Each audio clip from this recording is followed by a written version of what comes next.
My business was created to have young entrepreneurs and young companies take that diamond out of the pocket and share it with the rest of the world, but again, in a controlled way. My experience is in scaling globally and in protecting what they have.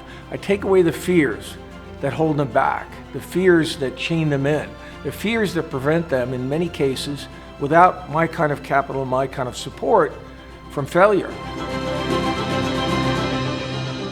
I spent 25 years representing young companies, emerging companies, as well as large established companies.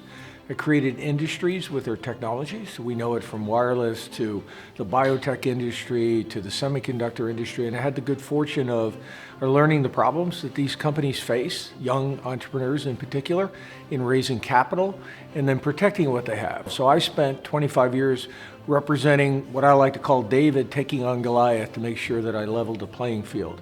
I saw time and time again how young companies lack many different skills, from business skills, operational skills, to financial skills, to equally important IP skills. How do I protect the diamond in my pocket? How do I protect it? How do I get the capital I need to grow? So I dreamed of a day where I would walk out of my legal profession, where I was helping young companies receive compensation for the great things they did for industries, where I could come in on the front end, give them a better capital solution so they would own more of that business at the end, much more.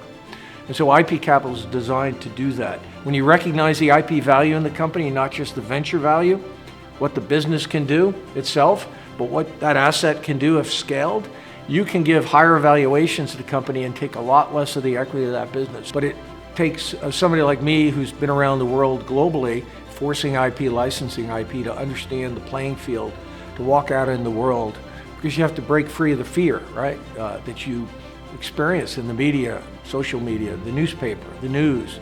It creates fear. It's very, very hard for entrepreneurs who haven't experienced the world, the globe, to understand that they can actually venture out and it will be in their interest. So the kinds of returns I've achieved are really attributable to not investing just in a venture like venture capital, but investing in that venture because it's IP. And so we call what we do IP Capital.